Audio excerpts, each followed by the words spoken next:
You're listening to Ernestly Speaking, the only weekly podcast that covers friends, foes, and anything that goes. And now, for your badass host, Ernest Owens. And we're back for another episode of Ernestly Speaking with your host, Ernest Owens, myself. And here we are, towards the end of January, and it's been another great week for myself. I just am full of butterflies, all excited. Just so much good vibes, just so much. And I'm super excited to be doing this show this week, especially with the news that has come. And so many of you all know what I'm talking about. I've been nominated for a GLAAD Media Award, which is super exciting. I didn't see this coming at all. I kind of was teaching my class at Cheney, which I'll talk a little bit more about. And all of a sudden, my phone started vibrating when I was headed out, and I was like, "What's going on?" You know, it's just like it was just like, what's the tea? Like, am I missing something? You know, did elected official step down? Did someone resign? Which also happened this week. We'll get to that in a minute. But it was like everyone just kept saying congrats. I was like, okay. And when I got in my Uber, headed back to Philly, I got a chance to see what it was. And I've been nominated for a GLAAD Media Award. I was nominated for Outstanding Print Article for my piece, The Year of the Black Queer Revolution, which was my debut piece for Rolling Stone. That was in the December 2021 print issue. So it just came out. It's literally been a month old, and it got nominated for Best Print, Outstanding Print Article. It's super exciting because there's just so many reasons. One, it's a big national award. Lil Nas X, we talk about awards on this podcast all the time, but never thought here I am in a major one. But Lil Nas X is nominated in other categories. Other actors, what's some big names? I think I saw Melissa Etheridge. Just all the legends. Tick Tick Boom, that film with Andrew Garfield, I saw in the nominees. All of the major LGBTQIA talent, writers, musicians, actors, all these great people are nominated. It's like the big media awards for LGBTQIA media professionals. Pretty much anybody who's in the industry, this is our big, huge awards. It's like the Oscars for LGBTQI people. The way that the NAACP Image Awards is, GLAAD is like that version. It'd be like being nominated for something like that. Like it's epic. And here I am, just, this writer from Philly. But no, I was very pleased and elated by so many of you all who have sent me so many nice messages and positive vibes. Look, if I feel like a winner already as just being nominated. If I win or not, I got some tough competition. Okay, Billy Porter's in my category because it's as told to someone, but Billy Porter has an essay that he wrote disclosing his HIV positive status in a piece for the Hollywood Reporter. He's in the category. Jennifer Lynn Boyan, who is a big opinion writer, contributor for New York Times, who's a trans writer, who's an incredible icon. She's in the category. A couple other great people. So look, my whole mindset is just being nominated. I am excited about it. It's a shocker. It's a great way to start 2022. It's a great way to start my 30s. Talk about goals. So I'm just happy to be nominated. I know that's what everybody said. I mean, I would like to win. Wouldn't that be cool? But I'm just happy to be nominated. I'm a first time nominee. I don't know how to feel. They announced the winners later in the spring. So I think around April or May. That's when they'll start announcing. They're having 2 award shows, one in LA in April and one in New York City in May. One of my good friends, Kelly Mirbot, her birthday is April 2nd. And so she's like my good luck charm. Who knows? Will they announce it then? And will I win? Who knows? It'll be a good surprise. So we'll see what happens in April. Or what happens in May. So it's a lot of good excitement. May 6th and April 2nd. Those are both Fridays. And it's weird. They have a West Coast ceremony and they have a East Coast, and you don't know what category they're going to name it. They tell you that kind of like later on, but they just want you to know you're nominated. And so that's the good thing. And I'm excited because there's a lot of reasons why. It's sentimental. This is very sentimental to me, especially as a Black queer journalist. Historically, a lot of my work has been snubbed by the LGBTQ media associations and groups. I said this on my Instagram story a couple of days ago, but, I have never won an LGBTQ journalism award or been honored by any of those groups. The National Association of LGBTQ Journalists, a lot of my work has been submitted in the past, like consecutive years, and I never win. I never get nominated. I don't get any of that. I get snubbed. And I've never been, I always understood the politics. Why? Because it's interesting, right? Like, I win a lot of great national awards and local and get all that kind of love. What's different is that a lot of the groups that have honored my work has been Black journalism organizations, of course, NABJ, PABJ, and national organizations like the Society of Professional Journalists, the American Association of Society of Magazine Editors, a bunch of other groups. I've won some awards. I'm not complaining, but it's been interesting that my LGBTQ work in particular has not been honored by LGBTQ media organizations and journalism groups. And a lot of that has been, and people say, what? They're shocked because of, the work I did in neighborhood racism, covering all of that and then other issues nationally. I've, made a big tidal waves, and that work has been honored by other national groups. But I think the reason why I've been snubbed in the past is because the work that I've written has always been critical of, racism in the LGBTQIA community. And that work was important work. And I don't do this work for awards, to be clear. Seeing a pride flag change with black and brown stripes that was inspired by the work I did, in addition to the activists in Philadelphia, the Black activists who stepped up and did that work, notably the Black and Brown Workers Cooperative. Their work, their activism, my coverage, that's what really brought the change in Philadelphia. And so to see legislation change because of that, to see policy and cultural change because of that, that's the award to me. That's the accolade. But that being said, it's interesting that those LGBTQ organizations nationally did not acknowledge that work, did not at all consider it, nominate it, and everything else. And I think a lot of it was because of the fact that I was calling out racism in our own community, and I was calling out white supremacy. And a lot of the people that was leading those institutions and still do are white cisgender gay men. So they did not want to honor work that was calling them out on their racism or their bias. And and that's when the work is really good. I always tell people that some of the best art and work get appreciated years later after the fact. Like, I was doing those stories like 5-6 years ago. Even 7 years ago. Like, the first piece I wrote talking about gay pride racism was published in May of 2015 for Metro. And it was about my personal experience. The op-ed that started all of this. It was before I was at Philly Mag. It was before I was the LGBTQ editor. And it was about Woody's Not Fetch Enough. And I shared about the experiences of the racism I experienced going to Woody's in my college years as a Black gay man. And that took off. That was what started the conversation. I was published in The Advocate shortly after that year. It really helped bring back this conversation and then activism that followed, right? Now people look at it and say, wow, that was kick-ass. That was trailblazing. That was all of these things. But at that time, it was not popular. People looked at it like it was just gossipy and messy. It was not viewed in the way that it's viewed today. That's cool. Like, I think about Beyonce not winning for Lemonade.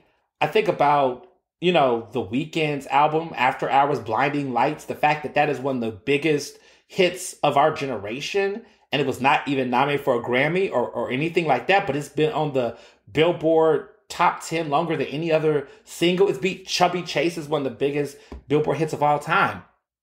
not nominated for anything. And it was, and everyone knows Blinding Lights by the Weeknd. That's kind of cool to me in a way that it's like sometimes these accolades don't define the times, that you have to be in the moment to tell people what was really the big hit, because they'll judge charts and they'll judge awards and things in that time. And I'll say, well, that must have been the best picture of the year. And you can tell people, no, actually, that wasn't. Like the year Crash won at the Oscars for Best Picture. We all know Brokeback Mountain was the film everybody was talking about that year. That's the kind of the coolness of it all. Or even the fact that like Kendrick Lamar's Damn won a Pulitzer, right? And it never have won a Grammy. We all know it should have won. It should have won. Bruno Mars shouldn't have won. Right? We don't talk about Bruno, no pun intended, on this podcast. But like, he should have won Album of the Year that year, not 24 Karat Magic.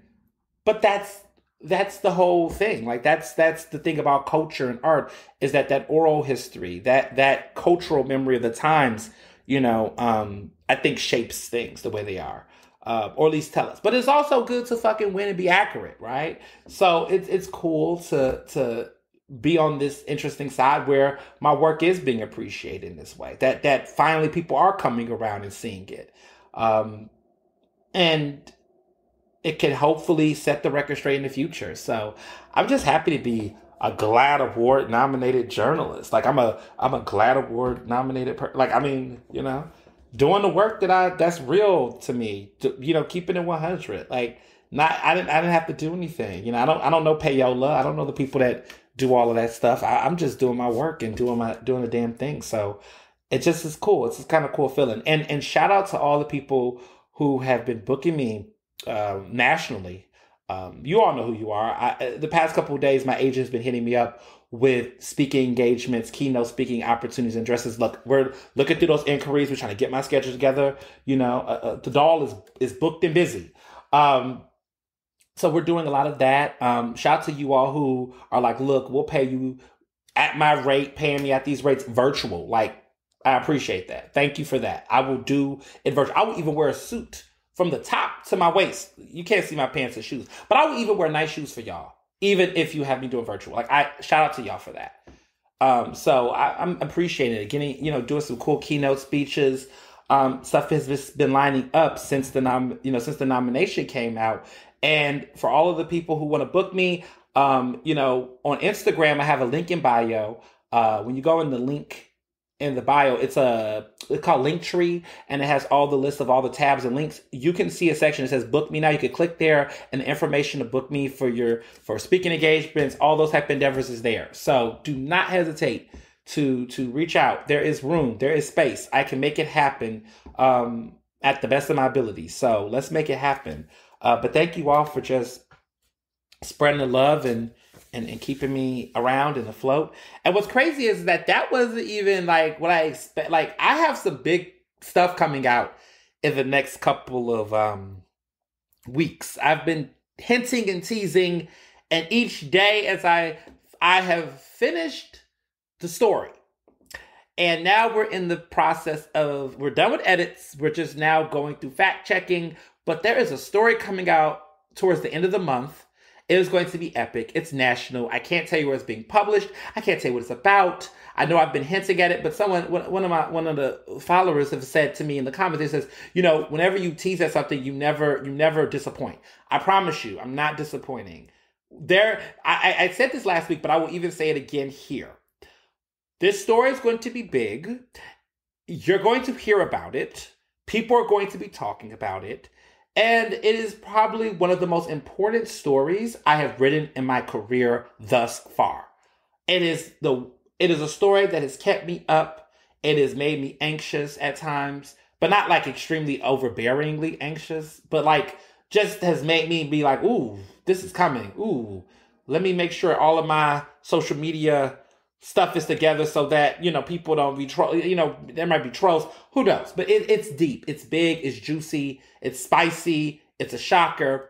And the cool thing about it is that one of the people I've interviewed for the story has agreed to do a special edition of Ernestly Speaking.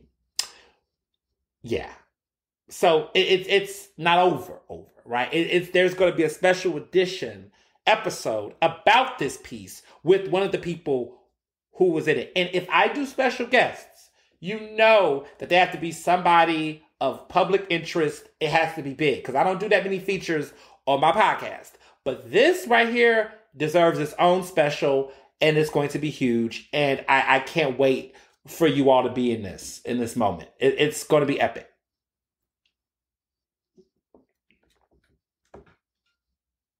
I'm sipping on some Spindrift. So tune in for that. That's all I can say for now. But this nomination has been great. Thank you for all the love. We'll see what happens. Either way, I'm in the record books, y'all. I'm nominated. I'm in that number. I'm great to be nominated. Happy to be nominated. And I'm going to enjoy this experience and we'll see where it goes. But this is dope. Just super exciting. So I just wanted to start the podcast off talking about this excitement. Because this episode is going to get really, really hot. As you all see by the title of the episode, it's called Lock Trump Up. So this is a political episode. It's all about politics, really. Not gonna hold you. We'll talk about a couple little things towards the end. But this is a political episode. I don't do them often, clearly. I typically like to talk about all kinds of stuff. But this week, everything's been political. And sometimes you just have to just stop everything. All the chitter chatter, all the stupid shit on the internet, all the Kanye antics, all of that shit sometimes just have to take a backseat, y'all. Because there's so much going on right now in the world politically that will change our lives in the trajectory of where we go as a country. And I just felt like I just want to put an episode. I just want to do an episode about that as the meat and the core. There are some other things I want to talk about, a little bit in the beginning, but we're going to talk about local and national because there's some things happening in Philly, but there's also some that have vibrations nationally, but there's some stuff happening in the country clearly, and I need to get you all caught up and woke on. So let's get into it. But before I do, want to talk about, a couple of personal things.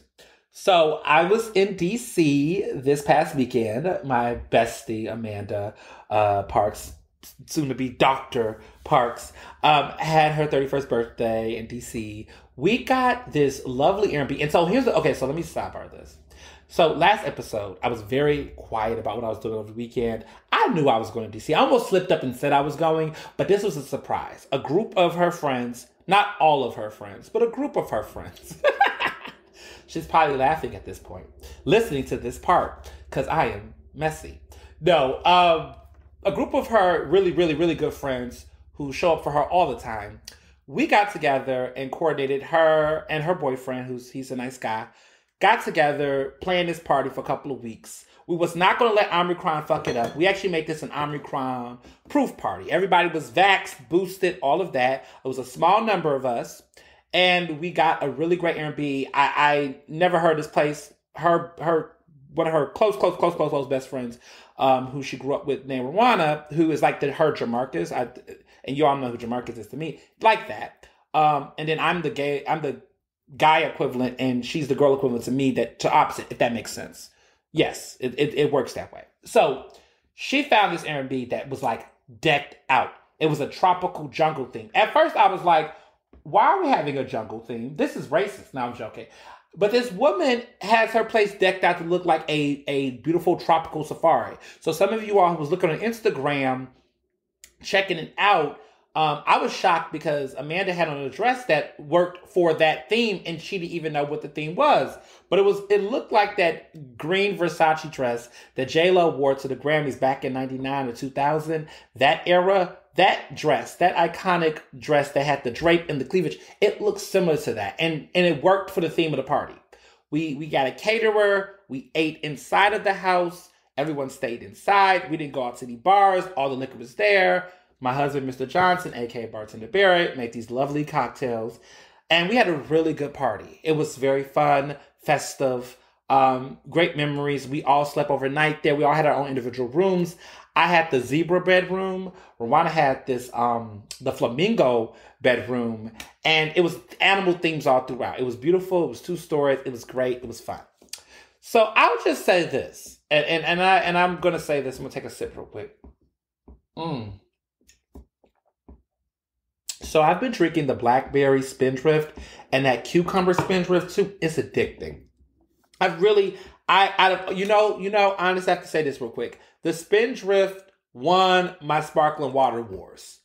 I was trying everybody else, Waterloo, all the other ones, LaCroix, I think that crap was called. The other one called Bloop or whatever. It was something else. That one's good. But, Spindrift just hits it for me. I think it's because it has the real squeeze of fruit juice, like the real squeeze of fruit in it with the water, with the sparkling, and I could taste the essence of the realness of that squeeze in there that just takes it over the top. Everything else is kind of like carbonated or just this fake taste, but this got this natural feel to it, and it's unsweetened, and it's doing everything it needs to do. It's doing everything it needs to do for me right now. I love it. I'm addicted. So, and that's not an ad, by the way. I'm just enjoying a good spindrift. Thank you. So, I'll just say this. I think that there are some friends out there in the world, and I'm not talking about my friends. I'm talking about other people's friends. That all I'm going to say is that we're at that phase that we're in our 30s now. We're getting older. Priorities evolve. And to be a good friend is to show up for your friends and not to be, and to be respectful of people's time. There was one person in particular who had this interesting excuse as to why they could not come. I think a lot of people try to use the COVID excuse. And I'm not saying that the COVID excuse is not valid, but you better be consistent on your conversations about COVID and anxiety. Because let me tell you this. There are people out here who will get on social media and talk about how, they can't go to this. But then you go on there and you go on an Instagram story. Okay? And they out here going to music festivals, going on vacations, going to museums, and hitting the streets up in New York City and other cities. Not one particular city. She's laughing at this point. But you got to make sure that you don't bullshit and don't lie to people. There was somebody at a particular birthday that did the whole, they couldn't come, and them and their person they're with or whatever got a new job, even though their job is virtual and it's in a virtual space. It's interesting, and I think when you're dealing with friends and things, you just got to make sure you don't, fall out of planning like days before the party starts. Especially when the planning for the party was like several weeks and you could have made that alibi excuse another time. I'm just saying, don't be that person. Some of y'all can relate. I hear the stories, okay? People always like to do the whole, you got the COVID cautious person. Listen, COVID is going to be here even when it's not here, if that makes sense, okay? What I mean is, when the news stopped reporting on COVID, COVID is still going to be here. Just like the common flu, just like measles and smallpox and everything else that we've been vaccinated for, we've had to get shots for. It's going to be here. And this excuse, these half-ass excuses, listen, if you're vaxxed and you're getting boosted, it is what it is. You know what time it is. Like, the excuses are getting old. Some people are using these excuses to act like they got to stay in the fucking house forever. No one's buying that shit. Okay? No one is. Okay? Seriously. Because, like I said before, if you got to keep that energy. See, the issue is that some people are lazy. Okay? To go to DC from the East Coast, from Philly and New York, may take 2 hours and some change. We drove up from Philly. It took us like 2 hours and some change to get to DC, which was not bad. You could have just said you didn't feel like going. But then that would have made you like an even worse friend, a lazy friend. But all I'm saying is, people be out here bullshitting. I just had to say that because it was on my heart, it was on my chest. I just, people just making excuses. Don't be out here making excuses. If something is real, be real. But don't waste people's time, energy, or money, or planning. Because then you stop getting invited to stuff and then you start getting your feelings. I'm just saying. But no, Amanda's birthday was fabulous. And to all the people that were there, who supported and planned, It was fabulous. It was great. Shout out to Rwanda for coming up with this great idea and just making it a seamless process. Oh, who'd have thought planning would be so easy? So back to Omicron. No excuses. Cases are going down. That's what we're hearing. Let me tell you something. I don't care if cases are going down, super low, or in between. Okay. Let's just say that. It's a lot of tea. Also, sidebar, Martha Stewart apparently has said that she once dated Anthony Hopkins. She said this on the Ellen DeGeneres show and said that she called things off because she was spooked by one of his iconic roles. You know, the Hannibal Lecter in The Silence of the Lambs. Which, fun fact, The Silence of the Lambs came out the year I was born, 1971. But I love the movie. It's iconic. And hello, Clarice. It's such a great, sinister line. Or when he said, I had about lima beans and alfalfa. Anyway, I love that role. And I love that movie. Iconic. Okay? Very, very iconic. But Martha Stewart dating Anthony Hopkins? That's random. Anyway. Sidebar. So cases are going down. I'm hearing good things. The other thing that's important is that this is a big, important week for Philadelphia as far as vaccinations go. So this week, we're officially fully vaccinated, okay? A negative COVID-19 test is no longer a free pass to go anywhere indoors in Philadelphia. So you cannot go to indoor restaurants. The negatives test, fuck a test, you got to have proof of vaccination. Period. This is it. This week, we're finally here in Philadelphia right now. If you're trying to go to an indoor restaurant, you got to have proof of vaccination. If you're not vaccinated, if you're not fully vaccinated, you cannot go indoors in your restaurants. They have finally caught up with New York City. It's about damn time. But Philadelphia is not playing. That being said, let's talk now about this proof of vaccination situation. Because for a minute, because proof of vaccination was not intense, you could just walk up anywhere, right? And pull out that card or whatever. I have some great news, but it's helpful. And this is important. And I want people to get on this because this is very important. So, a while back, before I found out about this in super deep, super cool, super dope endeavor, I was basically making copies of my vaccination card, okay, getting it laminated, okay, which is even more annoying, getting it laminated, and then what else did I do? I got the card laminated. I'm going to get my brother boosted first. Got the card laminated. And then, what did I do? Oh, I put it in this plastic, sticky, floppy thingy, like a sandwich bag thing. Not sandwich bag thing, like those little clear sleeve things. And I used to have to carry it around. It was the smartest idea I could come up with. Because a vaccination card cannot fit inside your wallet. They say you can take pictures, but that's getting annoying because pulling out your cell phone and having to find it, that shit is stressful as fuck. So I'm like, when are we going to find a card?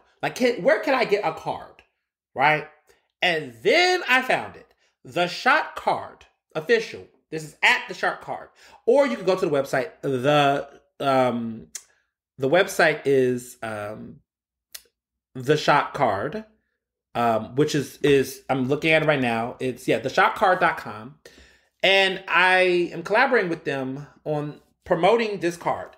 So the Shot Card is simple. You basically get your vaccination card. You go on the website, you log in, go on the website or whatever, and you upload the front of your vaccination card at the back. And what that do is it automatically makes you a card. They take the information from it, goes immediately to a card, a physical card like the size of a credit card or a debit card, and it's in your pocket. You pay for it online, and it gets mailed to you, and it's by a Philly-based company. So I've met the owner, the person who's creating the cards. They're legit. Talked to them about everything, been up to speed. I've been using the card for a couple of weeks, and I wanted to use it to see if I could go places and if it was legit and it works. It do. And it doesn't just work for Philadelphia. You can use this in any, city or whatever. Pull out your card. Let me tell you what's really dope about it though. On the card, there is a QR code. When you put your cell phone to the QR code, an image of your actual real card appears. And that can come up on your cell phone, or if there's a place that checks for QR codes or things like that, you could just put that card there and it will show the image of your actual real card and your proof of vaccination. So you don't even have to even go in your cell phone and have to look through your gallery and all that crap. The proof is there. But what's great about the card too is that it has your name, your date of birth, it has the list of the vaccinations you got. I recommend people who've gotten boosted to get the card. If you're fully vaxxed and you want to get the card and you want to get another one, you can if you feel like you want to get one ASAP. But I got it with all of my boosters. So it's an updated physical card with my 3 Moderna vaccinations, the dates I got them, and the information. But it's very nice. It's clean. It's solid. It's hard laminated. It's verified through Clear. So they verify if it's a real vaccination card.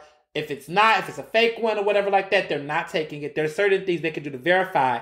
But the card itself, the actual card that is made, the shot card that's made, it is smooth. Every time I go to restaurants now, I just pull that thing out and they be like, okay, cool. They don't even fuck with you. Because it's like your certified proof of vaccination. And the card is very legit. So I've been using it. Go to the website, theshotcard.com. And I have a discount code because I would not tell you anything if there was no discount. The cards are very inexpensive. They're under $20. But if you use my discount code, it's even cheaper. The discount code is Ernestly, all caps, Ernestly, no spaces. ERNEST PHILLY. Ernestly. That's right. Just simply 12 letters. And you put that in all caps, no spaces, put it in the discount code, and you will save, and you will get it mailed to you within 3 to 7 business days. But to be clear, if you live in Philly, you're going to get that sooner. It's going to come to you really fast. But if you live out of the country, it will come to you within 3 to 7 business days. So if you live in New York, it might come to you within 4 days. But if you live in Philly, it comes by pretty fast because they're based in Philly. So support local businesses. Stop having to use a stupid flimsy vaccination card or have your vaccination card tethering. I've seen some of these vaccination cards. It looked like it's been through World War II and back. No need. Keep the vaccination card. Don't throw it away. I mean, keep your real one. I keep mine like it's a Social Security card. But this shot card is just so easy. And it's not like I switch bags all the time. And one of the things that's been annoying is that I've had to make multiple copies of my vaccination card and put them in my bag just in case I forget it. This shot card, I don't have to worry. It's like pull out a debit card, pull out an ID card. It's so smooth. It's so dope. I'm trying to have y'all elevate with me in 2022. If we're going to have to do proof of vaccination like full time now, we got to have something a little bit more stylish and a little bit more, just chill. And this is just what I love. So I highly recommend it. If you are on my Instagram, go to the link in the bio on my Instagram. Check it out. It's beautiful. It's lovely. Just recommend it. And a lot of you all have been on my Instagram going crazy about it. I mean, all the likes, all the people messaging me using discount code and getting those discounts and getting the cards. Thank you. I appreciate it. I just want people to be getting their stuff together. So theshotcard.com, put in Ernest Philly, get your discount, get your card. And even if you're not in Philly, you can still use the discount code. They don't care. It's legit. It's solid. And let me know what you think. So thanks so much about that. Just wanted y'all to know that. Let's get to, I think we're ready for politics. Here we go. So, well, before I start, this week was the 2-year anniversary of COVID in the U.S. Just wanted to put that out there. The first COVID case was discovered this week in 2020. Yeah. The first COVID case in the U.S. was this week. And it was the first case. So it's been 2 years of COVID. But you know what it also has been anniversary of? 1 year of Biden. Yes. The inauguration was literally a year ago this week.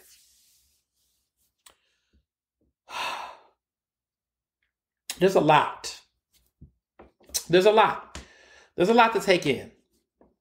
Okay. For starters, Democrats, they're going through it right now. They're going through it. Biden did one of the longest press conferences in U.S. history as a presidential press conferences. He went in.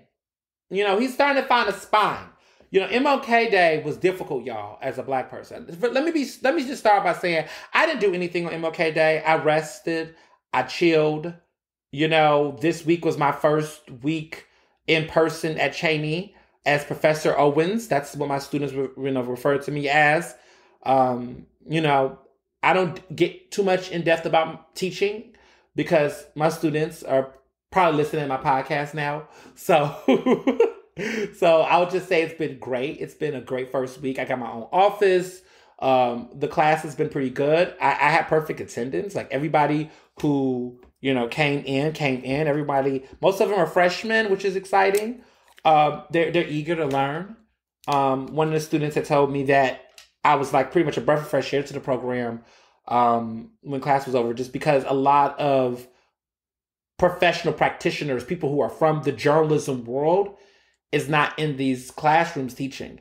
And that really touched me because it reminded me why I decided to be a professor and go back into higher education, in addition to the work that I do clearly in my profession, because it was my way of giving back and also a way to connect with people who are really hungry, young people that are really hungry to get into journalism. And it was very important for me to be at HBCU and at the nation's oldest institution for Black higher education. Okay?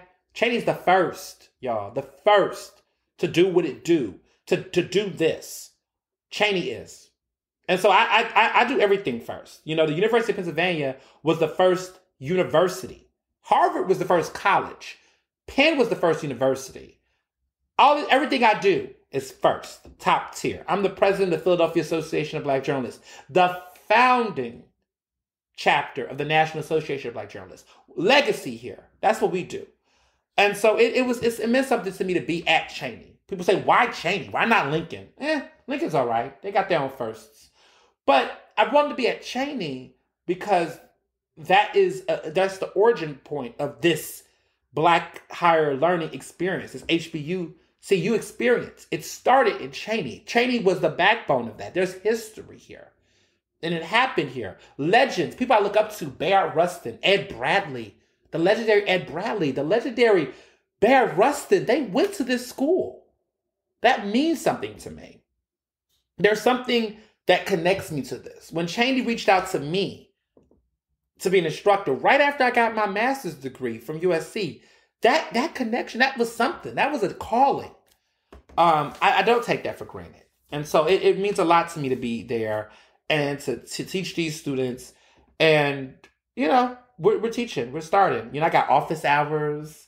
My class is hybrid. So it's like Mondays and Wednesdays we're in person. And then Fridays we do virtual. I did that because I knew that students getting themselves up for a class on a Friday. I know they're probably going to have to deal with other classes, but I just was like, it's early. Let's do virtual. Because also I'm treating my class as a newsroom.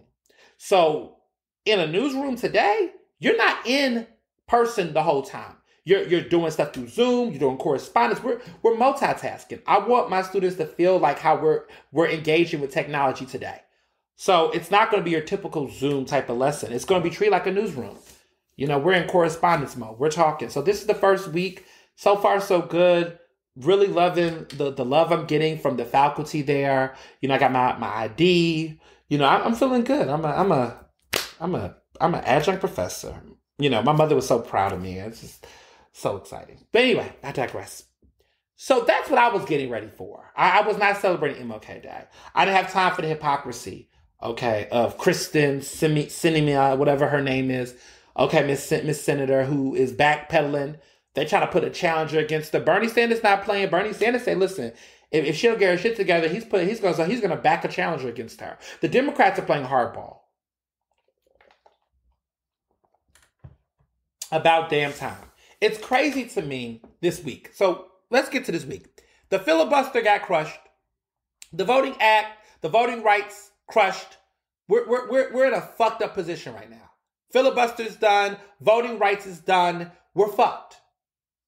The Republicans overruled. The Democrats, well, let me be clear. Joe Manchin, right, and Kristen Sinema, right, they both backstabbed us. Those moderates backstabbed us. Joe Manchin was on some shit talking about he thought he could get 10 Republicans on the other side. Joe, you can't do shit. Not Joe Biden. He's not doing, well, Joe Manchin ain't doing shit. I don't know what he's talking about. I know what he's doing, but fuck him. Okay? Kristen Sinema, child, you're done. Run them challengers. Bring it on. These Senate seats are open. Get them out of there. Get them the fuck out of here. They gotta go. They have to leave the Senate. They need to either convert into Republicans and run for Republican seats, but they can't call themselves Democrats. They cannot take up space. But this is funny to me because Nancy Pelosi is over there somewhere. Well, she's in Congress, but she's somewhere probably hiding out, and Joe Biden too, because they thought, right? They thought that these super progressives were gonna fall in line, and it was gonna be the problem. Nah, it's those moderates that came biting y'all in the fucking ass. It's the moderates. I've been saying it all along. It's the moderates. The moderates. They've been showing their ass and cutting up. So there's a lot of drama going on right now in Congress. And so now our voting, rights situation, we're arguing about voting rights in 2022.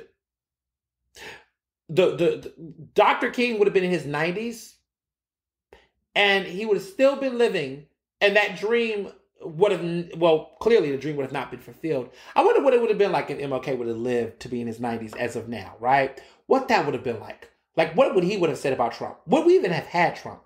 Would they would have tried to push him for president down the road? Would it became like a John Lewis figure? Who knows what would have happened to MLK if he was still living? I'm curious. It would have been just interesting to see how that would have played out. But you know what? I think the world would have been a lot more different. Because the direction he was going before he was assassinated, he was fighting some real fights. Fights that we still haven't seen today.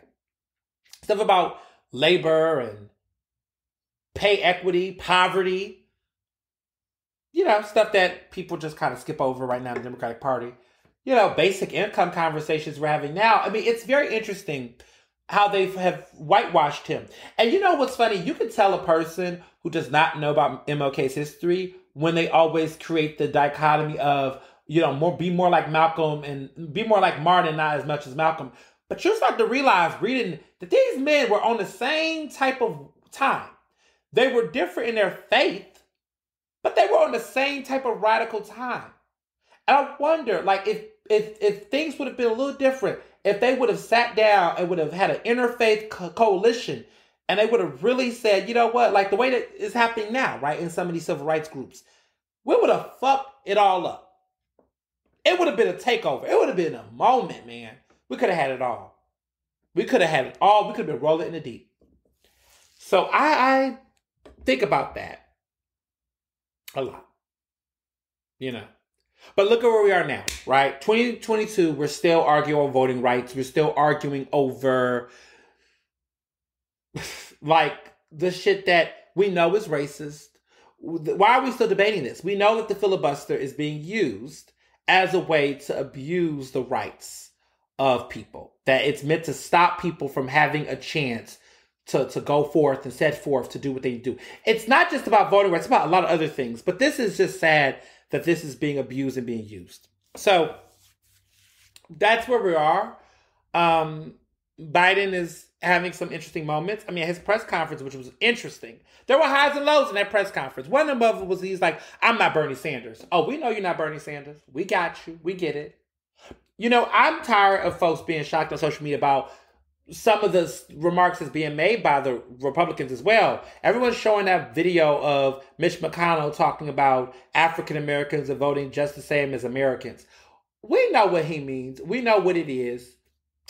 It's no shocker. So he considers white people Americans, and white people, he don't want to say the word white people, so he says Americans by default because he's making a separation, a difference, right? But we saw that happen with Biden making remarks in the past, about educated kids and poor kids compared to white kids. And it was like, wait, so are you saying by default white kids are not poor? We knew what was being said in those moments. Those laps, y'all. We know those laps. We know what the assumptions are. Stop acting like y'all surprised. Please. Please. I'm over here putting hand sanitizer on my hands. I don't even know why, but sometimes when I talk about Republicans, I just feel like I have to sanitize my hands. I feel dirty. Like, I feel like I have to. It's a weird thing. And I'm going to, I have some hand sanitizer on my hands now. I have this Purell Naturals that, I told you all, I was so excited. I went to a CVS and I found the Prime Defense hand sanitizer. It's like it's a bottle for personal use. They don't have a big bottle of it. But it is my favorite, and I couldn't find it anywhere. But when I saw it, they sold for like $5. That's how you know it's like top tier shit. I had to stock up on them, and I found them in the CVS. And CVS is like one of my favorite stores. And my mom just be judging me because she's like, "Oh my God, you just love CVS." I'm like, "Yes, you don't understand. CVS is my shit." And I know there's been closings, but anyway, I love it. But anyway, washing my hands of these nasty ass Republicans and these moderates. So there's been some moments, in Congress right now. There's some real fights.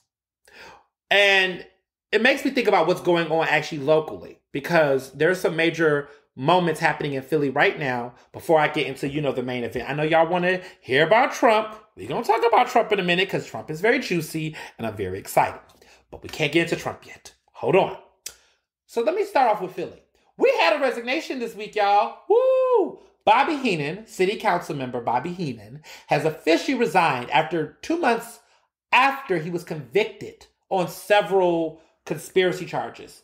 He is now out. He is leaving. First day of session. He finished out the first half, which is interesting. But today, the day of council, he has resigned. He left. Everyone thought this was going to be all up until February when his sentencing was going to take place in February, which is going to come up. And there's another city council person that's going to have a trial starting in February. We'll get to him in a minute. But Bobby Heenan has officially resigned. So he's no longer council member Bobby Heenan anymore. He's just Bobby Heenan. That white man, Bobby Heenan, out. There ain't that many white people in city council, so they've lost one. We got to figure out who's going to now get his seat. The Northeast is open. It's ripe for a special election. Who they going to put in that seat? Because whoever the person is, they got a whole year to try to convince the rest of, their constituents in their district that they should keep on the seat for another 4 years, because there's a special election that's going to have to take place. This person is going to get elected, and hopefully they keep the seat, or there might be a challenger, next year in the primary. So in 2023, the city council primaries pretty much is going to take place. This is going to be city council and the mayor election in 2023. So whoever wins a special election, they got to hope that they make it through for the entire year. But history shows that it can be messy. In state rep seats, there's been special elections where the person who won a special election didn't win the main election. That happened in my district. So I'm in Brown in the 190. There was a woman who was before him that had the seat for a small piece of change. Quickly, short little piece of change. He got elected in a general election after Movita had took the plea and was indicted, took her plea. She had to resign. She resigned. So there was another woman named Ronnie Green, who had the position for a small period of time in the state rep seat. Then quickly, when it was a general, she lost. Ahmed Brown, who's my current state rep, he got elected. Now he has to run for re-election now, but he's had the seat for a nice full 2 years. That's what I try to tell people. Special elections are tricky. We don't know what's going to happen. We'll see, but they're always interesting. So Bobby Heenan's out. In February, the trial for Kenyatta Johnson is going to begin. And Kenyatta Johnson and his wife are currently indicted on all types of bribery charges and allegations. We're going to see how they make it through. But it's interesting because city council is getting a shakeup. Now, I'm going to get a little messy because this is my podcast. I can say things that I may not be able to write all the way or make assumptions on in the print. I have a piece coming out of Philadelphia Magazine talking about why I'm super excited about this upcoming 2023 mayoral race. Now, people are saying, Ernest, why are you talking about the mayoral race now? Listen, let's get it out the way because these motherfuckers are already campaigning. They're already campaigning. Okay, Jeff Brown, we see you. We see you, Jeff Brown. We know, okay, Jeff Brown is at all these events. Okay, he was at somebody's event on a boat with a bunch of black people not too long ago in pictures. I didn't see any masks in those photos. What's going on? I saw someone in that photo that's anti-vax. I'm not showing no shade, but Sadia Schuler, from Country Cooking, I don't care much for her food. I don't think her food tastes good, but the hood loves it. Y'all love it, so who am I to knock it? Don't care much for the food. Don't think the food is that good. Ugh, looks a little scary. That's my opinion. She is very anti-vax. She will not get the vaccine. She's very anti-vax. Her Instagram is filled with all types of just negative things. She put a post. Instagram has taken some of those posts down. Personally, I think some of them are conspiracy theories. A lot of it is interesting. She says, do what you do, but I'm not getting it. It's very, very just interesting stuff. She and Jeff Brown have a really good relationship. Jeff Brown has been, promoting her food. I guess I could call it food. I guess it's edible, right? Food is what I'll call it. Food. I wouldn't call it cuisine. Cuisine means it's of quality, and I think I'll be lying if I call it cuisine. So I have to be honest. It's food. People can eat it. It's edible to some people. But she's been cool with him, and he's been rocking with her. And he's really been on this campaign to try to get up in black communities and take pictures with black folks and try to get this vote. I don't know. I don't personally see it. But Jeff is making some moves. I got to give it to him. He's out here in these streets. He's trying to campaign without campaigning. I mean, my goodness. I was looking at a newspaper today. I think it was the Philadelphia Sunday Sun. They had like a little banner on the bottom with his social media on it. When you go to some of his ShopRite stores, you can see his face and his social media accounts. That is like low-key campaign material. I'm not calling the FEC or whatever. I'm not calling election people. I'm not a snitch. But I just feel like some of that material, I'm like, this is low-key campaigning. But it doesn't say anything like, let me be clear, let me be accurate. There's nothing that say vote for me or for mayor. But all I'm saying is there's a lot of extreme self-promotion. In other words, he needs to build up that name recognition. And he's getting some coverage. He's on some top lists. He was on Philly Mag's list, influential list. I was one of the co-editors of that list.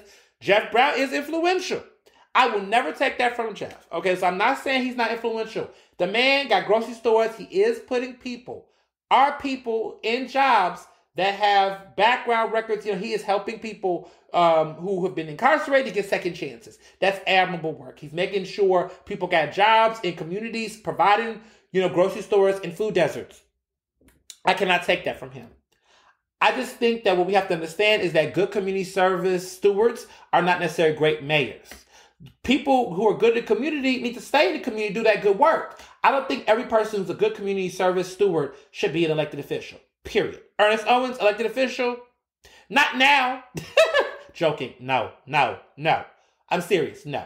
If I get super filthy rich and I can pay for my own team, I'll run for office. And I'll be really radical and I'll do some radical things. Remember this podcast episode. Okay, this week I did a thing with Twitter called Tweet It Into Existence.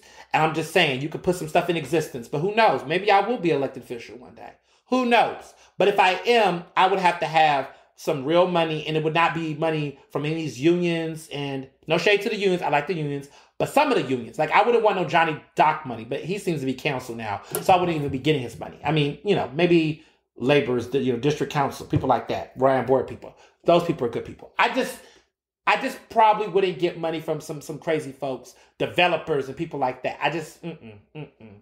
Honestly, I would like to fund my own campaign, like somebody else, but I wouldn't be as corrupt as that person. I think it's important to if you're going to run and you really want to run on an agenda that's for the people, you better do it yourself.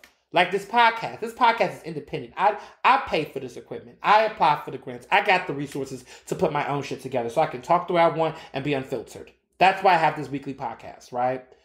That's how I would do a campaign if I was ever interested. As of right now, I have no interest to run for office.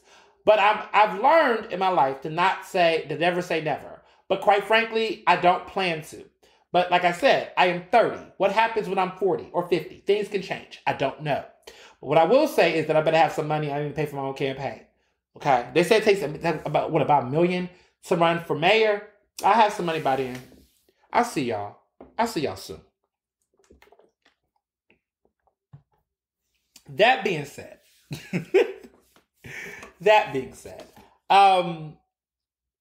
Jeff Brown is definitely interested, in my opinion. There's a lot of people interested in city council. And this brings me to the point of my article. So my op-ed is about this. I say in the headline, this is the real reason I'm excited about the 2023 mayoral race. And my argument is that with so many current city officials rumored to be candidates, the race to become the city's 100th mayor could result in a lot of much needed turnover on city council. I believe that with my full heart. I am excited about that. I think that there is a really good opportunity to see some real change. Let me tell you why. So, right now, there's rumors that there are about 60 people running. About 60. I don't know how I feel about it, right? It's about 60 people that might run. Not 60. 6 city council members. Not mayor. I'm thinking about city council at large or whatever, or the general seats. No.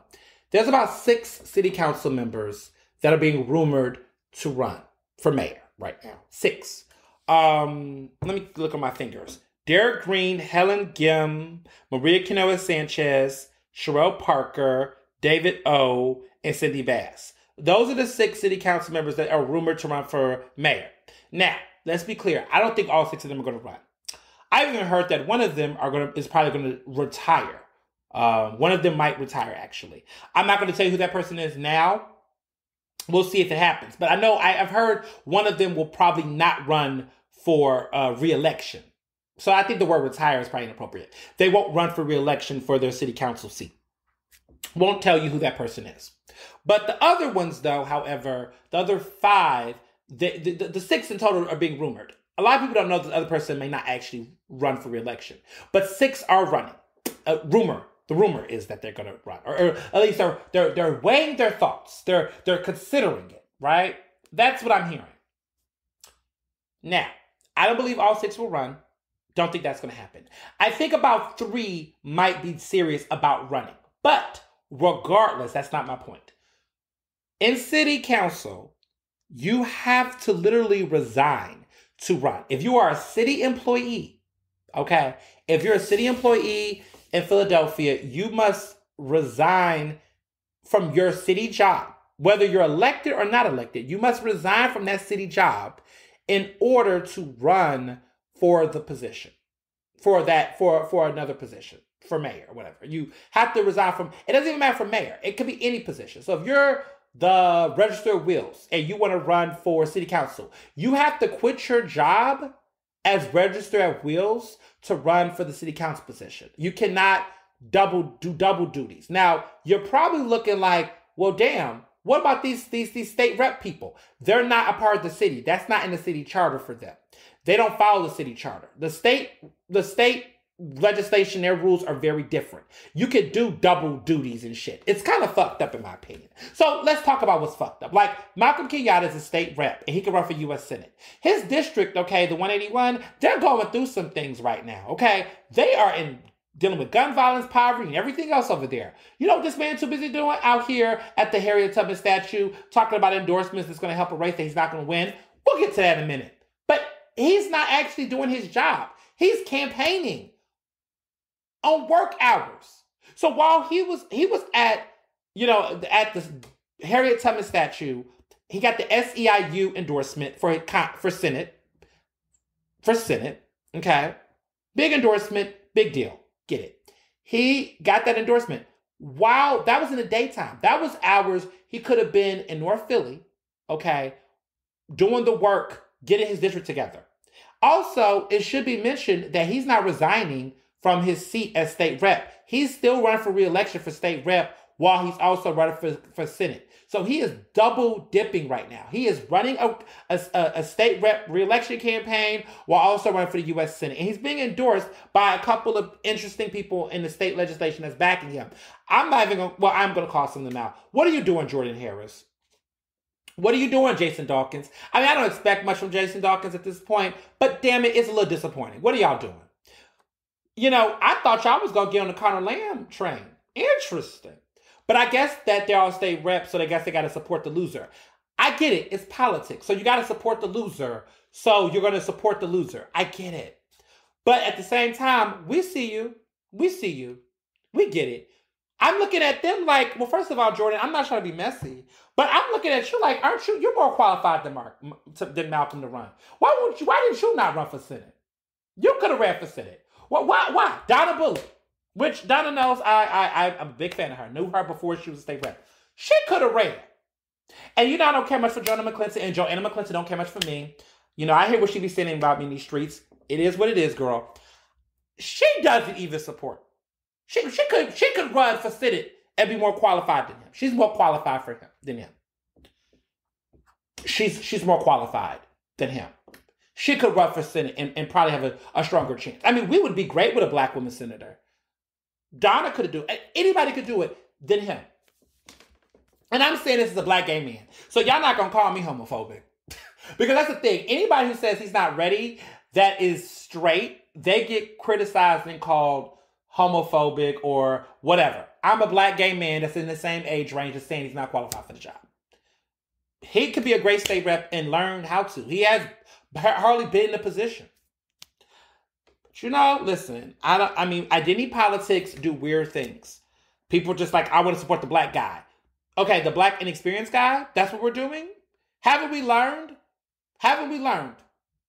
Hasn't Philadelphia learned that identity politics should not be the only thing that should determine people's eligibility or qualifications to run? But I guess you have to lean on identity politics when you have nothing else in your record or track record to show that you are a very viable candidate against these tough-ass candidates for Senate. But I rest my case on that little tidbit. That being said, back to my point about resign to run. State reps do not have to resign to run for other seats. But city employees in the city of Philadelphia have to resign in order to run for other seats. So what that means is that if all these city council people resign to run, okay, if they resign to run, that means that we're going to have a bunch of open seats in the primaries that other Democratic newcomers or people who are potentially interested in those seats can run for, because those seats will now be vacant. So now anybody else can run for those seats.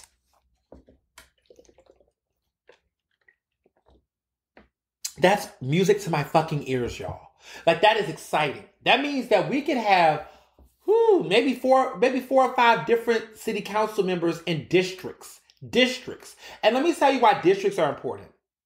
Districts have councilmatic prerogative. They have a lot of power. Those district city council seats are huge. They're epic because they influence the zoning and everything else that goes through their city, through their district. There's a lot of powers they have. They can really change an area. You want to talk about how West Philly looks different? A lot of that has to do with Janie Blackwell. She was city council for nearly 30 years before Jamie Gauthier got in a position. Janie shaped the way that West Philly looked and how it moved because she was in that position as seat. Even Kenyatta Johnson, right? Point Breeze, a lot of that change is due to his power over there, for good and for worse, right?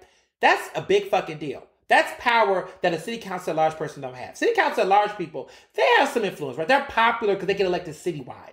But it's harder to unseat a district city council person because incumbency, the Democratic Party machine with the ward leaders and the committee people over there, they will protect the person in their seat if that person is doing the right things and making it work. It is very hard. So when Jamie Gauthier got that seat, it was a big deal because of the fact that, like, no one takes people out of those seats. Most people have to retire or pass the seat down. But just unseating somebody like that's rare. That's a rare thing. It was a big fucking deal. And she's my, district council person. I'm going to leave it at that. I'm going to keep it cute today. Barely. So it's a big deal. So it's a lot of risk. There's a lot of power in shaping those seats. And it's very heavy. Okay? I've talked to people who have told me that some of these candidates might be interested. What I've heard so far is that there's a likelihood that 3 city council people might do it. Sherelle, Helen Gimp, and Maria Canelo Sanchez, those 3 might actually run. And if they do, we will have, well, two of them will give up councilmatic seats. The other one will give an at-large seat up. Like, we will have some vacancies, guaranteed. That's what I'm hearing. Anything could change in a year. You know that. Y'all know that. Anything could change. I mean, did anybody think Bobby Heenan was going to, be convicted? That changed the game. Anybody can get indicted. Hell, you don't know what's going on with these elected officials. Anything can happen between now and then. We are in the era of unexpectedness. But just looking at the scorecard right now, how things are moving, we are predicting on Ernestly Speak on this podcast that the three that will actually run for city council will be Sherelle Parker, Maria Canela Sanchez, and Helen Gem. Which means that if three of them, at least three of them run, we're guaranteed to have 2 open district seats and 1 at-large seat that will then open the floodgates to new, fresh blood. That will be interesting. And I will definitely be keeping an eye on that. So I'm telling you, I'm here for it. I'm here for the change. I don't know if any of them will win mayor. I'll keep it classy. I don't know if any of them will win. And we know for certain that in this situation, 2 of them will have to prepare to get a new job, because if one of them, only one person can get elected mayor. And if one of them do get mayor, which history's on their side, right? We haven't seen a non-city council. I don't think there's been a non-city council member that is won mayor since Frank Rizzo. I could be wrong, but I feel like Frank Rizzo was like the last person to win the mayoral seat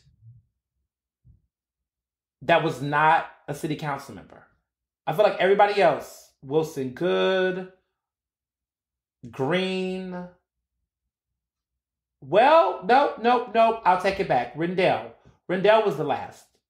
Rendell was the last non-city council member to win. Yeah, Rendell had, DA, district attorney. He had other positions, but he was governor years later, but he had not held a city council seat. So I would say, yes, since Ed Rendell, we have not, and that was in the 90s. So it's been about over, 20, 25 years since we have seen a non-city council person get the seat. So history is on these 3 people's side as of now.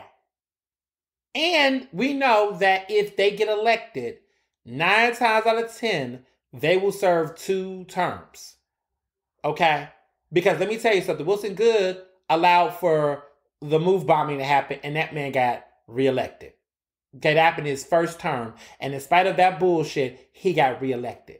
So we know that a Democrat will win mayor. I don't even know why Republicans keep trying at this point. We know that if the Democrat gets elected, history tells us that they will be able to have incumbency. Like, they'll have 2 terms. So you could just hang it up. We haven't seen much of a challenge since, recently there was a challenge for Kenny, but Kenny just had it. People were tired, so he just got it. He didn't deserve it, but he got it. So this 2023 election is going to be big, but we're going to see some major turnaround. And this is a good time for major turnaround because it's 2023. We're in a new decade. It's time for some people to go bye-bye. The people, it's been some years. Some people have held on these seats for over a decade or so. It's time for some shakeup in general. So we're going to see some changes. I don't really think people should hold on to seats forever. I think it's time for people to, if you ain't sitting nigga off the pot, 2 terms to me. I feel like everybody should have 2 terms. After 2 terms, you either moving up or you moving out. I don't think people should have more than 2 terms on city council, in my opinion. The soft side of me might say 3, maybe 3. But I don't think, someone told me some 4. 4, I think someone said 4 or 5. I'm like, that's 2016. Get out of here. 20 years. 20 years. That's a whole generation. Fuck out of here. 16 years. 16 years? Nah. I'll do 12. I'll compromise at 12. I really want 8, but I'll compromise at 12. But y'all miss me with that 4 4-year terms. That 5 4-year terms. That's crazy. So I say all that to say, read the article. It's going to be great. It's in Philly Mag. It's out. Check it out. Read it. Get into it. But I tell people, I say all this to say that this is going to be a major shakeup. This is going to be a big damn deal. And a lot of the way that we take in politics, how we see the city can change. And so I'm excited about 2023. Listen, I have thoughts about 2022 right now. I know this is a big year. I've been promoting 2022 too heavy. Don't get it twisted. I'm seeing what's going on. But I'm also optimistic that whatever happens in the midterms, we got the city to protect in 2023. And there's going to be some people that's going to get mighty jumpy, and we're going to see where that's going to land. But we got to stay woke, for sure. So that's my thoughts on the city council situation. But what I want to say about this state rep situation, because I have been following these changes. There's been a lot of endorsements being made this week for this U.S. Senate race in Philadelphia. Mayor Jim Kenney has come out and has endorsed Conor Lamb. He's endorsing Conor Lamb for what it's worth. He thinks Conor Lamb can win. Y'all know where I stand on this. I just think Fetterman gonna get it, y'all. And I just think people need to come to terms with this. Because I believe at this point that Malcolm Kenyatta, I'm gonna give him a compliment, but it's not really a compliment, but it's still a compliment. I think that Malcolm is gonna be the Elizabeth Warren of this race. If you're a Bernie Sanders supporter, right, you can understand what I mean. Elizabeth Warren basically, some people, politicals, argue this. I'm not telling y'all where I personally stand on it, personally, but I will say that there's been thoughts that Elizabeth Warren running took the momentum off of Bernie Sanders in 2020 when he ran for re-election for president, which then made it easier for Biden to come in and just take it. I think that's what's going to happen in this situation for Conor Lamb. I think Malcolm Kenyatta is going to be the false progressive hope for some people that's going to support him, and they're going to take away votes or attention from Conor Lamb. Malcolm does not have a shot in hell. It's just not happening. It's just not going to happen. Philadelphia, see, people said, and listen, I am a big supporter of certain folks. And so I know people are going to feel some type of way when I say this. Don't care, because they say stuff that pisses me off every day. Y'all make dumb endorsements every day, so y'all going to hear what I got to say. This is Ernestly speaking. Here's my thoughts about this. There's been a lot of critiques that people are saying that, Fetterman is not in Philly. He's not going to E9. He's not going to these different events and things like that. Let me explain something to y'all. Fetterman is too busy in Pennsylvania getting votes that the rest of you Democrats are too scared to get. He's out there in neighborhoods and areas getting real support. That man has over $10 million in campaign contributions coming independently, not from corporations, not from some of y'all folk, okay? He is out here getting voters that is going to convert into those type of voters that's going to support him.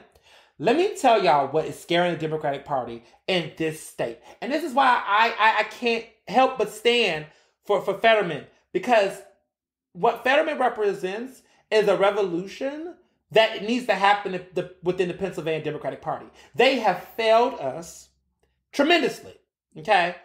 Getting moderate Biden elected, look what happened. It is what it is. We got Biden. It's better than Trump. But we're at a point where we got to stop being better than Trump. We just got to be the fucking best. And better than Trump is not the fucking best, okay? Let's just be very clear. The reason why I feel an interest in seeing Fetterman is because this will be the real revolution that needs to happen. If Fetterman beats Conor Lamb and Malcolm Kenyatta in the primary, and he wins, the Democratic establishment throughout Pennsylvania will fucking flip. Hallelujah. Praise God. That is what we need. Because what happens then is that any person who's coming through that's a real progressive, because let me be clear, I don't believe that Malcolm Kenyatta is a real progressive. I think he's a phony. You have to look at people's voting records and who they stand for. When there was an opportunity to support Sanders and other people, he supported Hillary. Fine, I get it. Let's let him pass in 2016. But in 2020, okay, because let me be clear, in 2016, I was scared, y'all. I supported Hillary. I was scared. I didn't think Bernie had enough, okay? But after seeing 4 years of Democrats fuck up and moderates fuck us over, I said, we need a change. So in 2020, okay, I did not vote for Biden in the primary. I had to vote for him in the general because that was him and Trump, But in the primary, I voted for Bernie Sanders. I did. I did. Because I just could not give another fucking moderate my vote. Unless I had to. In the primary, we have a choice. And I refuse to vote for Conor Lamb because, number one, I don't really know who the fuck Conor Lamb is. I don't.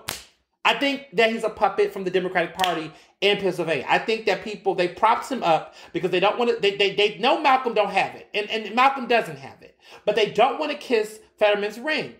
Because Fetterman is not going to toe down to them and do what needs to be done for them. So they're pushing Conor Lamb, acting like Conor Lamb is going to be their big white hope. He's not. But let me tell you, Fetterman, they don't want Fetterman. Fetterman's progressive. I look at Fetterman's track record. I've seen Fetterman move through Pennsylvania. I've seen the man move. I hear all the little critiques and things. None of these people are perfect. Because for everything y'all got for Fetterman, trust me, I got a binder full of shit on Malcolm. None of these people are worth it. They're not worth it. None of them are. Right? Let's be clear. All of them have their own shits. But I will tell you that I believe that Fetterman has the determination, the willpower, and he has the people's vote in Pennsylvania. This is a man who ran for Senate. Y'all pushed Katie McGinty, and look how Katie McGinty lost. That man didn't give up. He ran for lieutenant governor in a race where Mike Stack, who was the incumbent, ran. He beat everybody and got lieutenant governor without the party's blessing. Now he's coming back for Senate in a different time zone. Okay? What? 7 years later. He's 6 years later. 6 years later, he's coming back stronger than he was before. Already knows the landscape. Already dealt with all the gossip and things. He was built for this. Everything that people said about Fetterman was said about him 6 years ago. He's still there. I can relate. That's the man. That man, that's the guy who's going to win the primary. Because when I'm looking at the numbers, when I'm looking at the all across Pennsylvania, it's the all across Pennsylvania support. Every single district in Pennsylvania has donated. Somebody from every single district in Pennsylvania has donated to Fetterman's campaign. He is, again, the only incumbent to have the most money than any non-incumbent Senate candidate. He has the most money in his coffers. Why is the Democratic Party not endorsing him? Because they're scared of him. They're scared of what he represents. And they're scared that people like him that go out and get it is the type of person that's not going to sit there and play their games. I'm voting for that man. I'm sorry. I can't help myself. I'm voting for him. Because I know if I vote for Conor Lamb don't see fucking me. He don't see me. He see the same old people who's been doing the same old shit in politics from the get-go. Malcolm don't fucking see it for me. And Malcolm don't even fucking see it for his district. And Malcolm is going to do whatever he's going to get on front cover magazines and make pseudo-history. That's what the shit he's about. He's for himself. I already know what he's going to do. He did exactly what I thought he was going to do in state rep. He's been doing everything to get the fuck out of his district. Like the man got that as a stepping stone to get somewhere else. He never saw the state rep seat as a seat where he could actually focus and do the jam job. So, I don't know who these other candidates were for Senate. They don't really count. Let's keep it 100. I don't even know the other ones. You know, they said Val. I don't know who that is. She don't got a chance. I don't even think her name is Val Demings. Val Kush. I'm thinking about Val Demings in Florida. Now, she might have a chance in Florida. I can't. The other candidates don't even exist. This is a conversation between three candidates, but it's really a conversation between two candidates. In Philadelphia, you have to entertain Malcolm because he lives in Philadelphia. But the funny part is, not even most of these unions in Philly, the big ones, right? The building trades don't even endorse him. The mayor won't even fucking endorse him. The establishment is going for, it's so funny. The outcast, or I'm going to say outcast, but the national, I wouldn't even say national. I would say there's a niche group of people that are drinking the working family party's Kool-Aid because they're trying to act like Malcolm is some strong progressive that's working families. This man endorsed Hillary from day one. This man pushed for Joe Biden on day fucking one. This man got his seat from nepotism that came from the Democratic Party machine that propped him up as a token black gay candidate. Okay? When they got tired of Brian Sims' ass, They propped Malcolm up because he checked all the boxes. Malcolm got out of line because rather than he stay in his seat and be grateful for the grift or the carpetbag or whatever you want to call it, he decided that he wanted to overstep his hand and go over Sharif Street, who is, of course, the current state senator in his district, neck to run for Senate. Everybody knows Sharif Street was trying to go for Senate first. He beat him ahead because he was ambitious. He fucked that man over. Now that man is running for Congress. I think he's going to run for Congress. Huh. He ain't got no other choice. He's running for Congress. Malcolm, what he doing? In limbo, floating around, doing all this media attention, getting in essence, getting media attention. It's a great, listen, media whores run for national seats because you can slide your way through media stuff. It's a great grift. Because I remember when he was married to my friend. They're not married no more. When he was married to my friend Terrell Green, okay, he used a political grift to support his first marriage. Now this might support his second one. Bless his heart. Look, I just started my first one. Marriage is marriage. Congrats. But I'm saying, who's going for what's going to be the grift to support the second marriage, like the first, they did the first marriage? Okay, listen, I get it. Get all that media attention. But it's sad because your district needs your support right now. There's too many people dying in your district. There's too much poverty in your district, okay, in North Philly for you to be sitting around here trying to run a race that you're not going to win. It's bad. And to the people that's giving him money, wasting that money, shame on y'all. Putting money in a losing race. Y'all should put that money in these communities that need that help. I can tell you better ways to use that money than throwing it in that campaign. But you know, politics, favor is not, what they say about favor. Favor is not fair. Favor is not fair. So it's a lot of people making some decisions based on their own interest and self-interest. It's politics. It's where the butchery is at. We see it. We see it. We'll see where it goes. So, Trump. There's been a lot going on with Trump. Trump has been having a very, very interesting, terrible, bad week. I start this up by saying lock him up. Shout out to my girl, Letitia. AG, Attorney General, New York Attorney General Letitia James, who was my person of the year for 2021, continues to be my person, period. Like, love her. Like, I seriously stand her. I stand Letitia James. Like, I want to meet her and take a selfie with her. I'm going to speak that to existence. I got to see her. She got to come to Philly. Or I'm going to have to go to New York and find her. I need to meet this woman. I got to find her somewhere. I stand for her. Like, you don't understand. Like, there's people that but people I stand for, y'all probably won't care about. Byron Allen, I love him. I need to meet him. I want to meet Byron Allen. Somebody make that happen. He's cut me many checks. But I've never met him. I want to be Byron Allen. And I've been trying to find a way to meet him. I'm a big fan of him. Who else do I stand for that y'all probably won't care about? Yeah, those are the two, I would say. Everybody else, y'all know I love Oprah. And I met Oprah and party with her. But I just can't think of anybody else. I just think those two specifically. Like Letitia James, I would just lose it. I just want to meet her and just tell her, go. You go, girl. You better slay. Like, she's just, yeah. Like, I met Fawn Weaver, who is one of the owners of Uncle Nearest. Like, I lost my mom and my hair. I stand for Fawn Weaver. Like, she is the truth. She's the truth. Like, she follows me on Instagram, and she commented on my post, and she's like, you killing it. I'm like, what?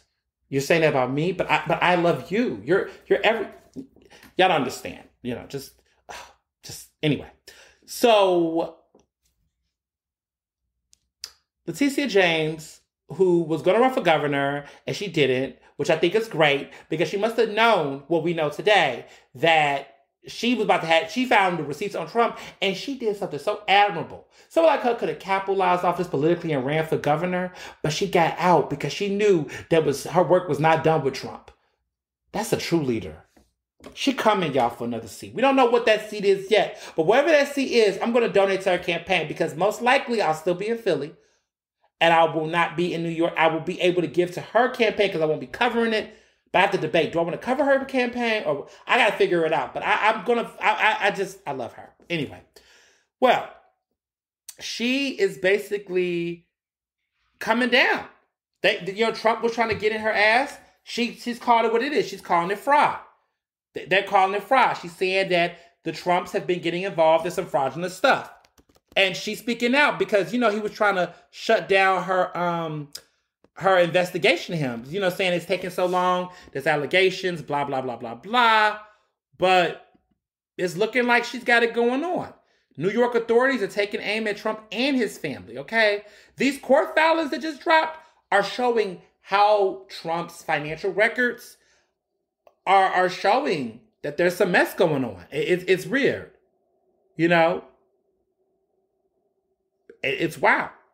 So it's been over 2 years, but she submitted a 157-page filing earlier this week on Tuesday. And basically, this is separate. And let me be clear. This is separate from the New York District Attorney Alvin Bragg, who's a Democrat. He's in that new position. It's a historical moment for him, Alvin Bragg. I don't know if y'all have heard about this guy, but he's the first black DA in Manhattan. And, he's been under some criticism lately for appearing to be soft on crime. A lot of people have been saying he's been soft on crime. In many ways, comparing him to Larry Krasner. That's what they're saying. But the interesting thing is that she says that, let me be clear. Her civil investigation, which is separate from Alvin Bragg's, hers focuses on statements of financial condition, which is unaudited estimates of his own wealth, and she is looking at bank loans and insurance policies. A lot of these allegations, is interesting. But let's be clear. His tax returns do not have the smoking gun that people thought it was going to be. The main evidence and allegations against him has not really changed. But he is not in the clear. And she is casting a wide net. And it's really weird, She's going in, quote, she's spoken to approximately a dozen current and former Trump Organization employees. She's talked to appraisers, brokers, lawyers, engineers, and golf experts. She's talked to everybody connected to him. But she's looking into his finances. I think there's something there. I think there's something there. But she's been busy this week. Letitia also released Chris Cuomo's video testimony with the governor. She's just putting out all the information out here, okay? She's doing everything in her power, okay? As we call her Tish James. Is that's what she goes by? Tish James. It's a lot going on. At first I thought that was it for Trump, right? I just thought, okay, this document coming out was big. But we're also hearing that Georgia is now coming to indict him. They're looking into some of the voter intimidation stuff that he was doing during the election in 2020.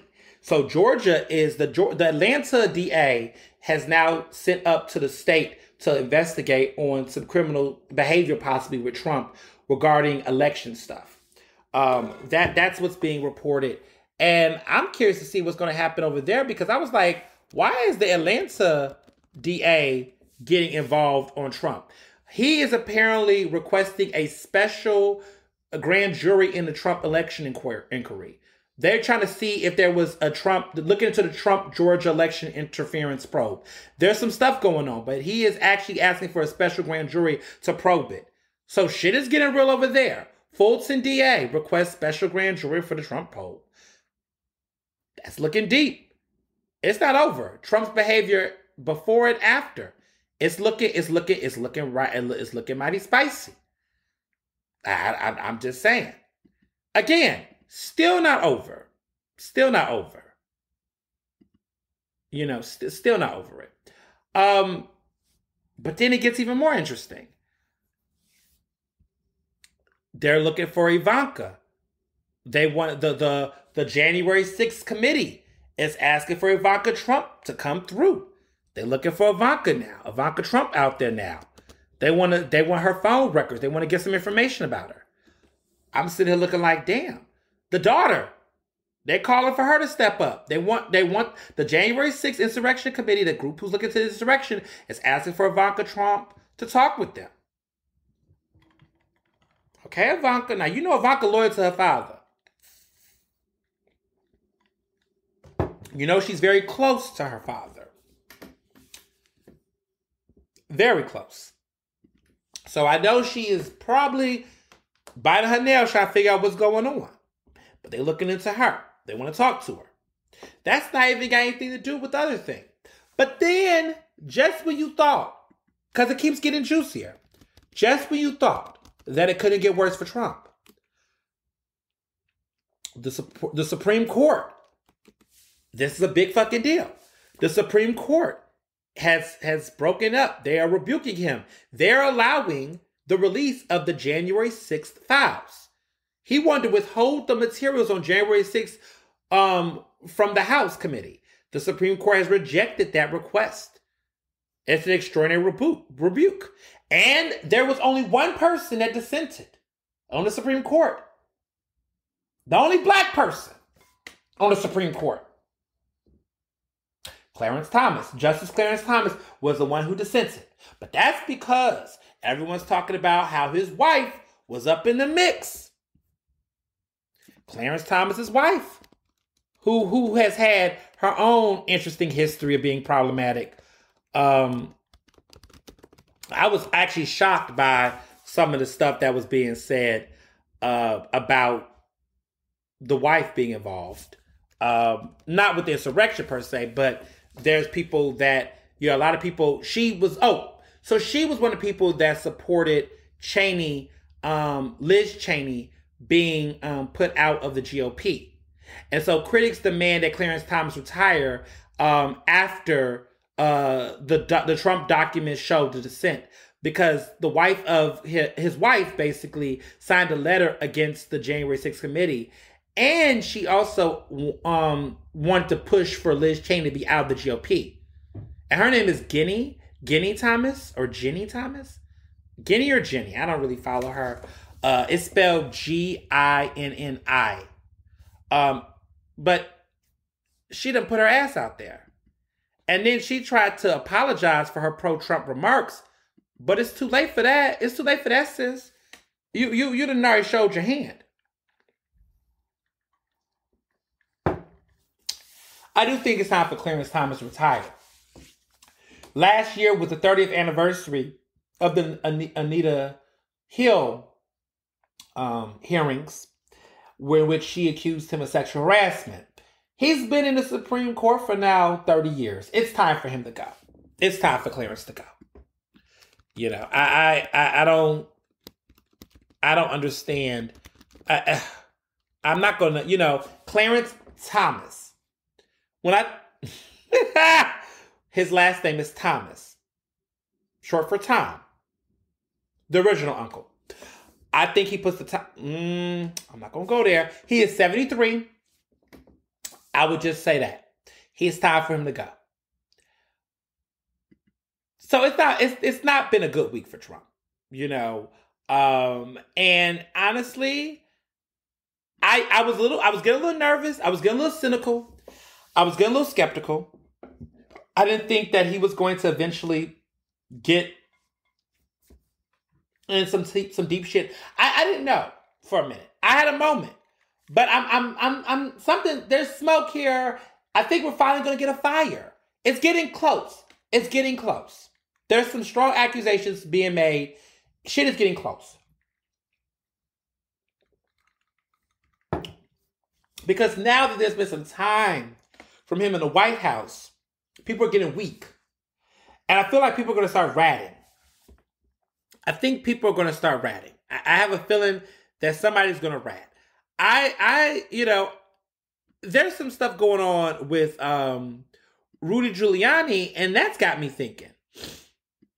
Rudy Giuliani and the Trump campaign apparently got caught red-handed and forged election certificate stuff, which is been some of the criticalness, but no one's been really talking about it.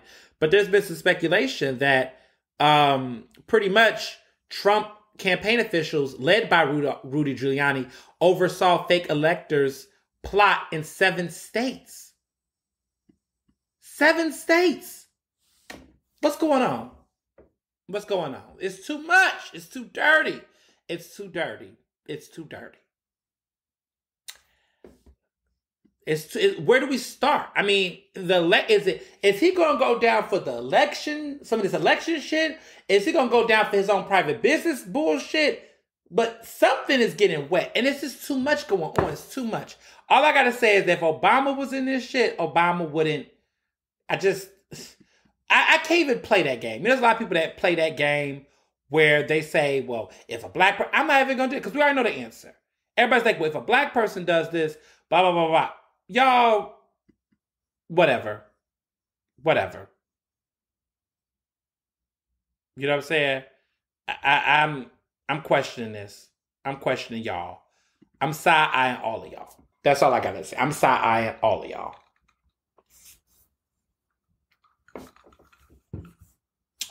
So, we'll see. I guess in wrapping up, not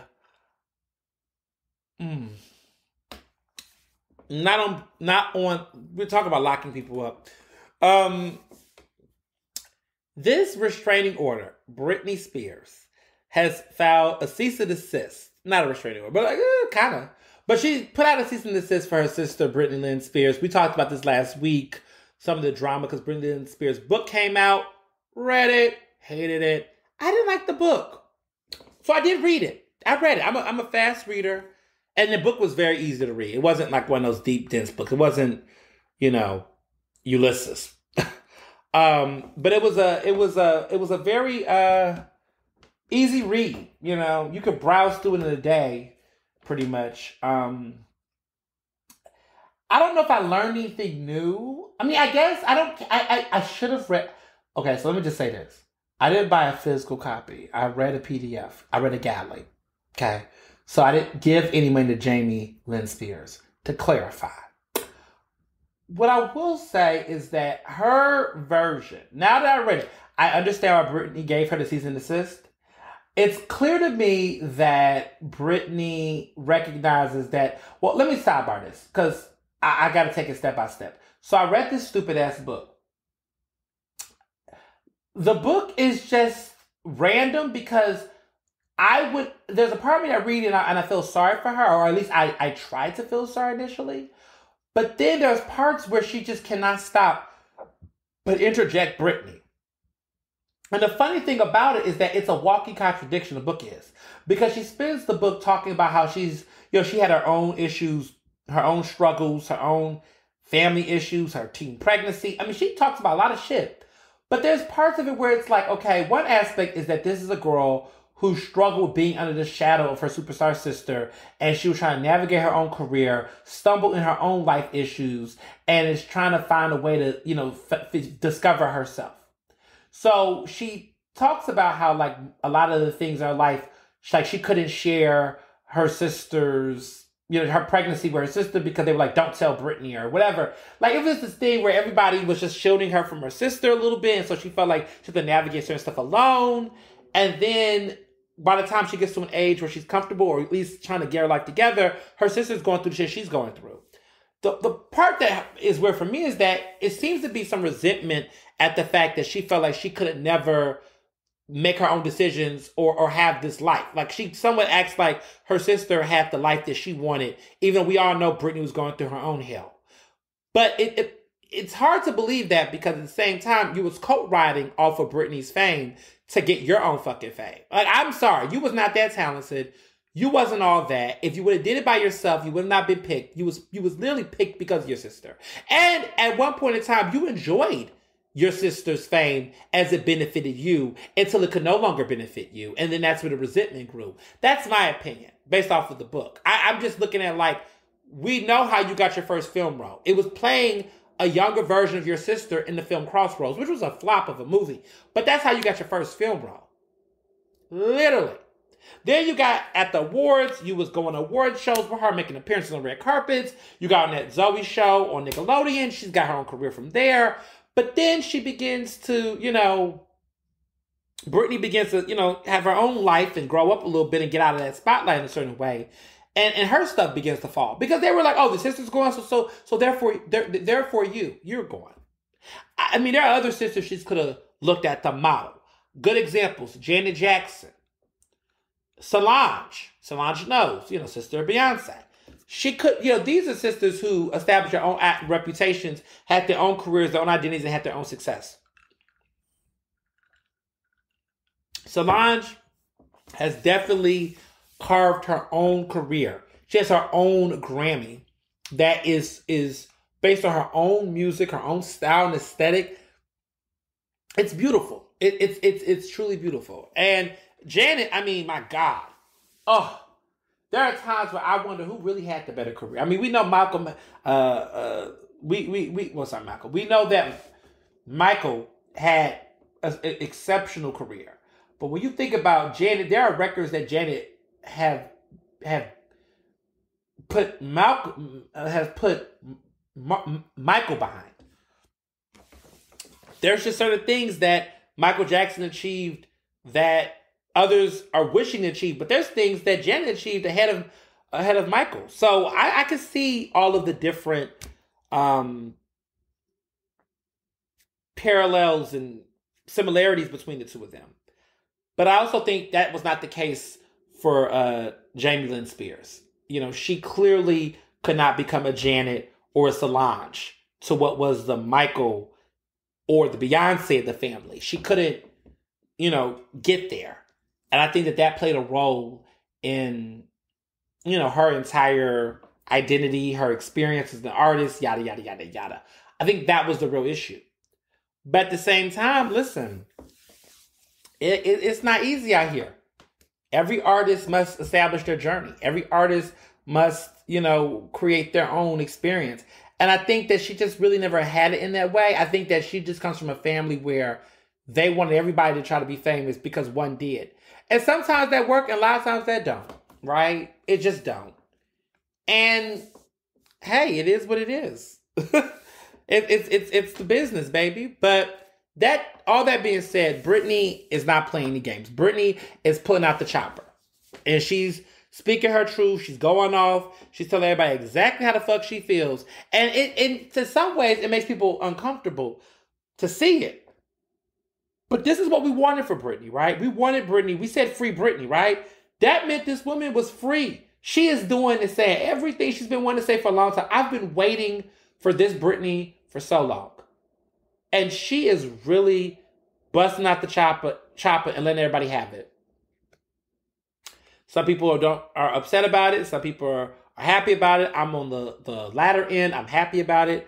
I think that there have been so many people making money off of this woman. When I found out she was only worth around $65 million, I think they said that, first of all, it's a lot of money. And let me be clear. But when you're looking at artists that have done the kind of work she's done, they have hundreds of millions of dollars. Now, my anti-capitalist self is like, who gives a fuck? But I'm just making a point that she's been exploited. But see, that's really weird to say, so worth $65 million. But all I'm saying is that compared to artists at her level, there's people who have made way more money than her. And she's done far more. Gaga, Katy Perry, some of these people that were inspired by Britney.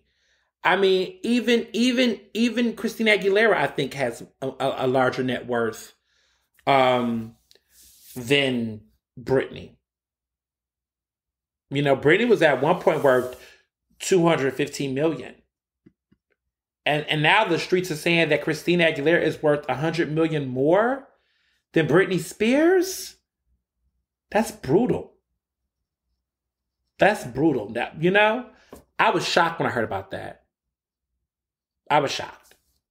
Britney's only worth $60 million. Christina is worth $160 million or something like that. It's wild. So, we'll see. We'll see. I was shocked, when I heard this news. I was like, oh, wow. And apparently, Christina's out here trying to do Vegas residencies and stuff. Everybody seems to be doing residencies. But interesting enough, Christina Aguilera only has 8 million followers on Instagram. That's a little low. 8 million? Maybe because she doesn't buy her Instagram followers. No shade. I was looking up something on Instagram and I saw that she only has 8 million followers. Brittany has 39 million followers in comparison. So, you know, somebody's still on top in some departments. But go Brittany. That's my thoughts on that. And last but not least, this is just a random shout out stand post. I am so much standing for this show, Abbott Elementary. I need you all to watch Abbott Elementary. I've watched all episodes. I've been following it religiously. I'm in love with this show. It's only 30 minutes and I'm angry because it should be a whole hour. Because I could watch that shit for a whole hour. I am one of the people that have the conspiracy theory that I think this show has the potential, if people give it, to be better than The Office. The Office, I know people love The Office, but I feel like this has the potential, if they give it more episodes, to beat The Office. To be a way better show than The Office. The cinematography is funny. I know it has that Curb Your Enthusiasm, The Office type of camera rolls. It's just a great show. And as someone who lives in Philadelphia, I can appreciate it because I recognize I recognize what makes it special. Like, I recognize what makes it really dope. You know, they make a lot of cool Philly references, but the acting on that show is just, it's awesome. It's so chill. There's some really cool actors. So for those who've been watching, let me tell you a fun fact. I know people are really losing their mind about Ozark. Ozark is coming back. I haven't really been following Ozark. I feel like I'm left out the loop. I know a lot of people like Ozark and are crazy about it. I haven't really got into it. I haven't watched it, but I know Black people love it. They've really been into Ozark lately. Ozark is now, I believe, about to have its 4th season. So I guess I could play catch up and watch some other seasons. But Laura Linney and Jason Bateman, is this the? I mean, I thought they were having a final season. This is the final season, so I guess maybe I should watch the whole show now. Now that I know a final season is coming, maybe I could just binge watch it. Because that's what I did with Succession. Like, I binge watched Succession. Maybe I should just watch Ozark casually. I'm gonna see. Because 3 seasons isn't too bad. You know, isn't too bad to catch up on. But I know myself. Like, Succession, I binge watched Succession. I think I watched Succession for like 2 days. I finished the whole season in 2 days. But I only had to watch like 2 seasons. So that wasn't too bad. But Ozark, I'm going to have to watch 3 seasons to catch up to the 4th. But I think it might be worth it. Because I hear the way that y'all are talking about Ozark, I'm starting to feel like this might be the thing for me. So we got to see. So I'm excited. You know, I'm super excited. There's a lot of good stuff. But like I said before, there's some good shows out. Abbott, I've been watching my Love and Hip Hop Family Reunion Edition. I don't know how I feel about it. I've been watching it. I've been into it. But I feel like Love and Hip Hop, I don't know, maybe because Zeus Network is out that I've been like watching that. You know, that's my little addiction now. But I feel like something's going on with Love and Hip Hop. I don't know if I'm just bored of it. I don't know what's happening. I think because it's so spacey, like it's not, like these reunion specials and stuff is like getting corny and cheesy to me. It's too cookie cutter. I need something raunchy. Like, I want a full out season, and they're giving me like these little things where they're all together, but like there's like internal drama going on, and I'm just not like excited about it as much. Like, I like when they do they're in the city, there's no special guests, because they're not, it's just so cheesy, and there's drama, there's parts of drama, and I'm like, okay, I'm into it, but it's not grabbing me the way it used to. I don't know. I just need this pandemic to let me be able to watch good reality TV that's not trying to do all this cuddly shit. I need the drama. I need fights in the club. But no one's going to the club. I mean, I guess nobody wants to film people in the club during the pandemic. But we know those clubs in New York are popping.